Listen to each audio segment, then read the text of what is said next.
बच्चों आज हम डिस्कस करेंगे लॉज ऑफ एक्सपोनेंट। ये हमारा फर्स्ट चैप्टर का लास्ट टॉपिक है। इसके बाद ये फर्स्ट चैप्टर हमारा पूरा कंप्लीट हो जाएगा। ठीक है, तो आज का टॉपिक हमारा क्या है? Laws of exponent.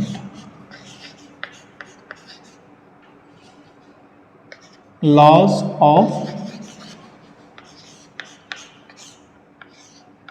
एक्सपोनेंट्स।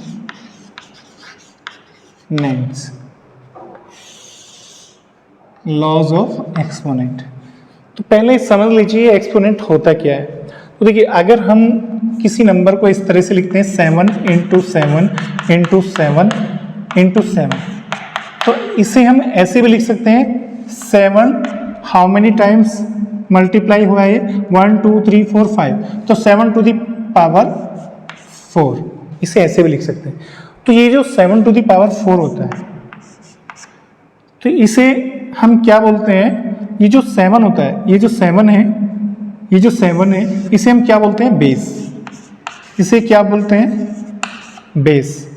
और ये जो 7 का ऊपर हमने 4 लिखा है, इसे क्या बोलते हैं? 4 को एक्सपोनेंट। इसे क्या बोलते हैं? एक्सपोनेंट। 4 को क्या बोलते हैं? बेस। और 7 को क्या बोलते हैं? बेस। और 4 को क्या बोलते हैं? एक्सपोनेंट। और इस पूरे सिस्टम को हम क्या बोलते हैं? पावर। इस पूरे सिस्टम को क्या बोलते हैं? पावर। ये पूरा एक्सप्रेशन क्या होता है? पावर। समझ में आया? तो हमें क्या पढ़ना है? Laws of exponent. एक्सपोनेंट की लॉ पढ़ने, रूल्स पढ़ने, क्या क्या होते हैं। तो देखिए, इसमें हम मेनली 6 लॉ डिस्कस करेंगे, जो कि आप क्लास 8 में भी पढ़ चुके हैं। तो देखिए, फर्स्ट लॉ क्या होता है? फर्स्ट लॉ क्या होता है?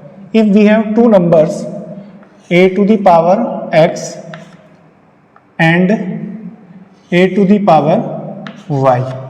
देखिए, हमारे पास ये दो नंबर है, a to the power x and a to the power y। दोनों के बेस क्या है? सेम है।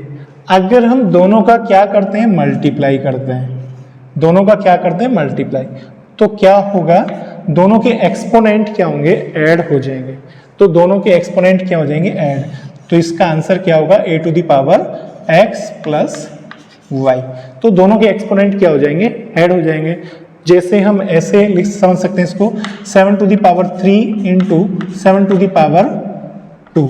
तो देखिए, अगर हमारे पास दो नंबर हैं, दोनों के बेस सेम है, तो क्या करते हैं? मल्टीप्लिकेशन में, ओनली मल्टीप्लिकेशन, मल्टीप्लिकेशन में दोनों के एक्सपोनेंट ऐड हो जाएंगे। तो आंसर क्या आ जाएगा? 7 टू द पावर 5।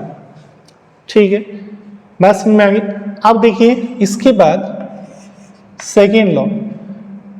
देखिए, अगर हमारे पास दो नंबर्स हैं a to the power x और a to the power y, ये दो नंबर हैं। ठीक है, अगर दोनों का क्या करते हैं? डिवीजन। फर्स्ट को सेकंड से डिवाइड करते हैं। तो डिवीजन में क्या होता है? देखिए, बेस अगर दोनों के सेम है, तो डिवीजन में क्या होता है? एक्सपोनेंट सब्ट्रैक्ट हो जाते हैं। तो क्या आ जाएगा? a to the power x minus y आ जाएगा। तो आंसर क्या होगा? a to the power x minus y। जैसे हम ऐसे समझ सकते हैं, इसी को 7 टू द पावर 3 को डिवाइड करेंगे 7 टू द पावर 2 से, तो दोनों के बेस सेम है। तो डिवीजन में क्या होता है? Exponent subtract. और मल्टीप्लिकेशन में क्या होता है? Exponent add. तो यहाँ पर एक्सपोनेंट क्या होंगे? सब्ट्रैक्ट। 3 माइनस 2 कितना हो जाएगा? 1। तो आंसर क्या आ जाएगा? 7। ठीक है, तो याद रखिए, अगर बेस सेम होते हैं तो मल्टीप्लिकेशन में एक्सपोनेंट ऐड हो जाती हैं, डिवीजन में एक्सपोनेंट सब्ट्रैक्ट होती हैं। और ये रूल हमारा प्लस और माइनस पर फॉलो नहीं होता है। अगर हम इसे ऐसे लिखते हैं 7 to the power 3 plus 7 to the power 2, तो इसमें अगर दोनों का बेस सेम है और दोनों किस में? एडिशन में, प्लस में, तो यहाँ पर कोई भी रूल फॉलो नहीं होगा। एक्सपोनेंट का कोई भी रूल फॉलो नहीं होगा। और सपोज अगर 7 to the power 3 minus 7 to the power 2 है, अगर ये दोनों बेस सेम है और बीच में क्या? माइनस, तो भी यहाँ पे एक्सपोनेंट का कोई भी लॉ फॉलो नहीं होगा। ठीक है, तो एक्सपोनेंट के ये दोनों लॉ किसमें फॉलो होते हैं? एक तो मल्टीप्लिकेशन में और एक डिवीजन में। ठीक है, मल्टीप्लिकेशन में अगर बेस सेम है तो एक्सपोनेंट ऐड हो जाती हैं, और डिवीजन में अगर बेस सेम है तो एक्सपोनेंट सब्ट्रैक्ट हो जाती है। ठीक है, प्लस में और माइनस में ये लॉ फॉलो नहीं होता है। ठीक है, तो ये हमारे फर्स्ट 2 लॉज हो चुके हैं। अब इसके बाद थर्ड लॉ क्या है, देखिए थर्ड लॉ क्या है। देखिए थर्ड लॉ में, देखिए इन दोनों लॉ में हमने क्या देखा, दोनों के बेस सेम थे। अगर बेस सेम नहीं है, बेस दोनों के क्या है, डिफरेंट है। क्या सेम है, एक्सपोनेंट सेम है। तो देखिए अगर एक्सपोनेंट सेम है a to the power x, ठीक है, और दूसरा क्या है b to the power x, तो देखिए ये 2 नंबर है हमारे पास, दोनों के बेस सेम नहीं है, दोनों के एक्सपोनेंट सेम है। तो मल्टीप्लिकेशन में क्या होता है, अगर ये दोनों मल्टीप्लिकेशन में है तो क्या होगा, तो दोनों के बेस का मल्टीप्लाई हो जाएगा, दोनों के बेस का क्या हो जाएगा, मल्टीप्लाई हो जाएगा, दोनों के बेस मल्टीप्लाई हो जाएंगे। ठीक है, जैसे ऐसे समझ लेते हैं, अगर हमारे पास 2 टू दी पावर क्या है 3 और दूसरा नंबर क्या है 5 टू दी पावर 3, तो दोनों के क्या है, दोनों के एक्सपोनेंट सेम है ना, तो अगर ये दोनों मल्टीप्लाई में है तो क्या होंगे, दोनों के बेस का मल्टीप्लाई हो जाएगा। तो 2 5 जा 10, 10 टू दी पावर 3 बन जाएगा। क्या बन जाएगा, 10 टू दी पावर 3।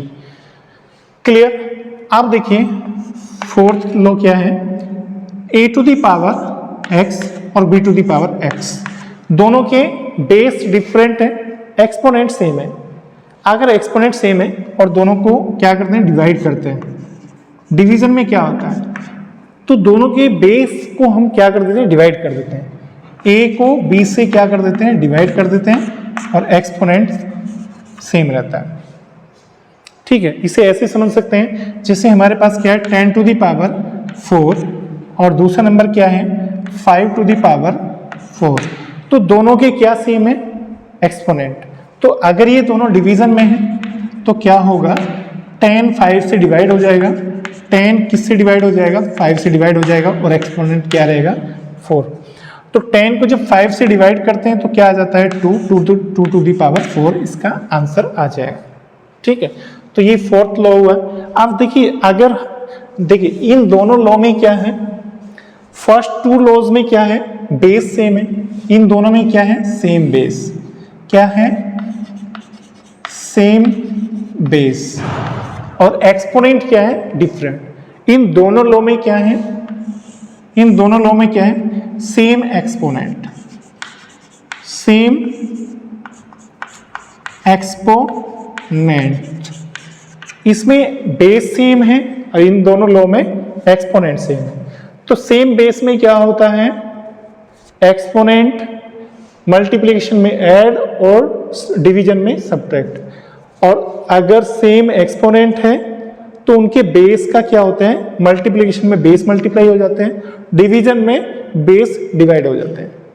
ठीक है, बस में अब जैसे ये ऊपर वाले 2 लॉ प्लस में और माइनस में काम नहीं करते हैं, तो सेम ये 2 लॉ भी प्लस और माइनस में काम नहीं करते हैं। कैसे, देखिए अगर सेम एक्सपोनेंट है a to the power x और b to the power x, दोनों का एक्सपोनेंट सेम है और बीच में क्या है, प्लस का साइन, तो प्लस में कोई लॉ फॉलो नहीं होता है। ऐसे नहीं कर सकते इसमें a plus B whole power x, ऐसे नहीं कर सकते हैं, क्योंकि ये लॉ किस में यूज होता है, केवल मल्टीप्लाई में। मल्टीप्लाई में ऐसे कर सकते हैं, दोनों बेस का मल्टीप्लाई कर सकते हैं। ठीक है, डिवीजन में होता है, देखिए ऐसे समझिए इसको, कंफ्यूजन होती है इसमें काफी। देखिए अगर हमारे पास क्या है a to the power x into b to the power x, दोनों के एक्सपोनेंट सेम है, तो दोनों के बेस का मल्टीप्लाई हो जाएगा, दोनों के बेस का मल्टीप्लाई हो जाएगा। और अगर दोनों के एक्सपोनेंट सेम है, डिवीजन में क्या हो जाएगा, दोनों के बेस डिवाइड हो जाएंगे, a divided by b whole power x। लेकिन ये सेम एक्सपोनेंट का लॉ सब्ट्रैक्शन और प्लस में फॉलो नहीं होता है, a to the power x plus b to the power x, इसे हम ऐसे नहीं लिख सकते a plus b to the power x, ये रॉन्ग। ये लॉ सब्ट्रैक्शन में भी फॉलो नहीं होता है, a to the power x minus b to the power x। ठीक है, दोनों के एक्सपोनेंट सेम है, लेकिन यहाँ पर क्या है माइनस, तो इसे हम ऐसे नहीं लिख सकते, a minus B to the power x ऐसे नहीं लिख सकते, तो ये भी रॉन्ग है। तो ओनली सेम एक्सपोनेंट का जो लॉ है वो किस किस पे फॉलो होता है, मल्टीप्लिकेशन में और डिवीजन में, प्लस और माइनस में ये फॉलो नहीं होता है, ठीक है। तो ये हमारे 4 लॉ हो चुके हैं। इसके बाद 5th लॉ क्या है, देखो 5th लॉ क्या होता है, देखिए अगर हमारे पास कोई नंबर है a, x ले लीजिए, x की पावर क्या है a, और इस पूरे की पावर क्या है b, और इस पूरे की पावर क्या है c, और ऐसे ही अगर हम और भी पावर ले लेते हैं, तो देखिए जब पावर टू दी पावर होती है, पावर की पावर इस तरह से होती है, तो क्या होता है ऑल पावर्स की हम क्या कर देते हैं, मल्टीप्लाई कर देते हैं, तो इसकी क्या हो जाती है मल्टीप्लाई। तो हम इसे क्या लिख सकते हैं, x टू दी पावर, तीनों की मल्टीप्लाई करेंगे a b c की, तो क्या बन जाएगा a b c, clear, x to the power a b c। इसे ऐसे समझ सकते हैं जैसे हमारे पास क्या है 2 टू दी पावर 3, फिर इसकी पावर क्या है 2, तो इसका वैल्यू क्या होगा, जब पावर की भी पावर होती है तो उन दोनों की क्या हो जाती है मल्टीप्लाई, तो क्या लिख सकते हैं 2 टू दी पावर 3 टू जा 6। अगर कुछ स्टूडेंट ऐसे लिखते हैं इसको 2 to the power 3 to the power 2 2 to the power 5, तो ये रॉन्ग होगा, ये रॉन्ग होगा, ठीक है। जब एक्सपोनेंट की एक्सपोनेंट होती है तो एक्सपोनेंट की मल्टीप्लाई करते हैं, 3 टू जा 6, उन्हें ऐड नहीं करते हैं, ठीक है। जैसे ऐसे समझिए, अगर हमारे पास 2 टू दी पावर क्या है 4, इसकी पावर क्या है 2, और इस पूरी की पावर क्या है 1/2, तो क्या होगा मल्टीप्लिकेशन होगा। एक्सपोनेंट की एक्सपोनेंट होती है, तो क्या करते हैं एक्सपोनेंट की मल्टीप्लाई, 4 इंटू 2 इंटू 1/2, तो तीनों एक्सपोनेंट का मल्टीप्लाई करेंगे, तो 2 से 2 कैंसिल हो जाएगा, तो क्या आ जाएगा 2 टू दी पावर 4, समझ में आ गया। तो ये हमारा क्या था 5th लॉ। तो इसमें देखिए पावर कितनी भी हो सकती है, 1 2 3 4 5 कितनी भी हो सकती है। यहाँ पर जैसे मैंने केवल 3 यूज किया है ABC, आगे भी हो सकती है, कितनी भी ले सकते हैं, ठीक है। इसके बाद देखिए 6th लॉ क्या होता है, 6th लॉ ऑफ एक्सपोनेंट्स, ठीक है। अगर हमारे पास कोई भी नंबर है और उसका एक्सपोनेंट क्या है 0, किसी भी नंबर का एक्सपोनेंट अगर 0 होता है तो उसकी वैल्यू क्या बन जाती है 1, तो उसकी वैल्यू क्या बन जाती है 1। तो ये क्या है हमारे लॉज ऑफ एक्सपोनेंट। अब इन एक्सपोनेंट लॉज ऑफ एक्सपोनेंट का हम यूज करेंगे और कुछ क्वेश्चन डिस्कस करेंगे, ठीक है। चलिए इसको रफ कर देते हैं।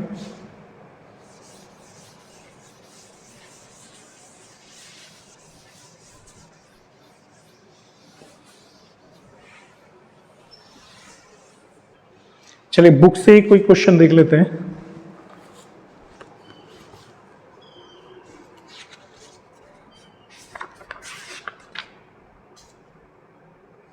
यस, देखिए बुक में ये एग्जाम्पल गिवन है, क्या है देखिए ये एग्जाम्पल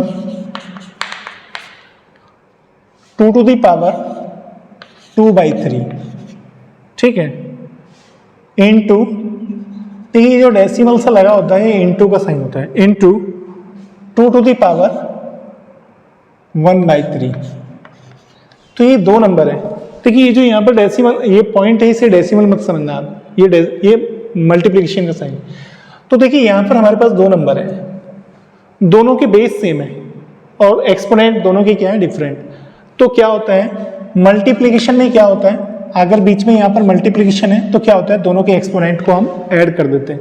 तो आंसर क्या होगा 2 टू दी पावर 2/3 प्लस 1/3 is equal to 2 to the power, देखिए दोनों का बेस तो सेम है, दोनों का डिनोमिनेटर तो सेम है 3, ऊपर क्या हो जाएगा 2 + 1, तो ये आ जाएगा 2 to the power 3/3, 2 to the power 3 × 1 = 3 1, और 2 टू दी पावर 1 को हम क्या लिखते हैं 2, तो आंसर क्या होगा 2। क्लियर। और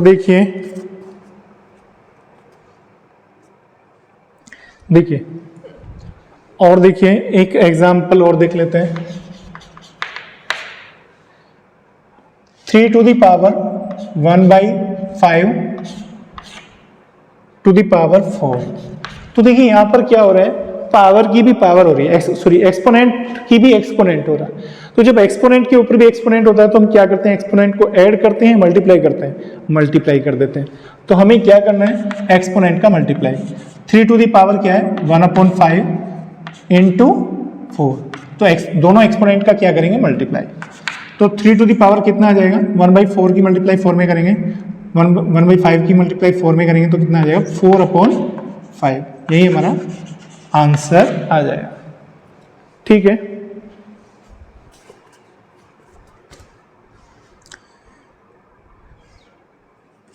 इसके बाद देखिए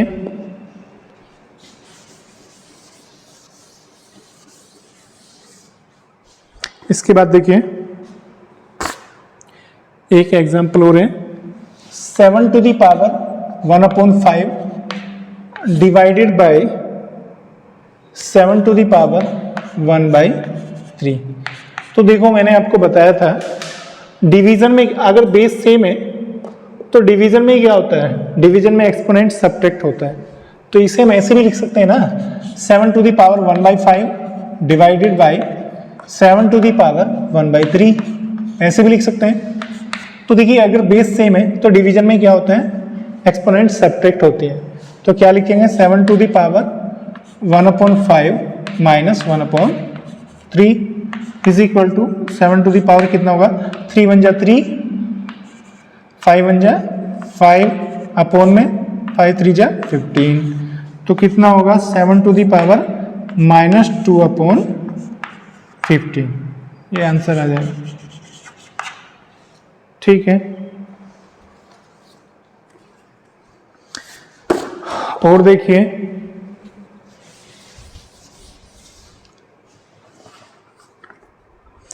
ठीक है, इस एग्जाम्पल को देख लेते हैं। ये हो गया, ये हो गया, इसको देख लीजिए। 125 टू दी पावर 1/3। देखिए 125 टू दी पावर 1/3, इसे हम कैसे लिख सकते हैं, देखिए 125 क्या होता है, 5 to the power 3। 5 to the power 3 का मीनिंग क्या होता है, 125। इसकी होल पावर क्या है, 1/3। तो देखिए इसमें कौन सा लॉ यूज होगा, जब एक्सपोनेंट की एक्सपोनेंट होती है तो एक्सपोनेंट का क्या करते हैं, मल्टीप्लाई। तो क्या हो जाएगा, 5 टू दी पावर, दोनों एक्सपोनेंट का मल्टीप्लाई करेंगे, 3 इंटू 1/3, 3 से 3 कैंसिल, तो 5 टू दी पावर 1 आ जाएगा। 5 टू दी पावर 1 को हम क्या कहते हैं, 5।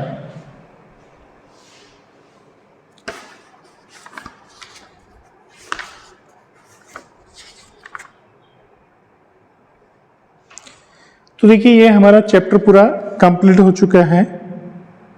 अब नेक्स्ट क्लास में इसके कुछ जो आपके डाउट हैं वो हम क्लियर करेंगे। जो भी आपके डाउट हैं वो आप मेरे को भेज दीजिएगा। चलिए फिर आज हम इतना ही रहने देते हैं। ये चैप्टर हमारा पूरा कंप्लीट हो चुका है।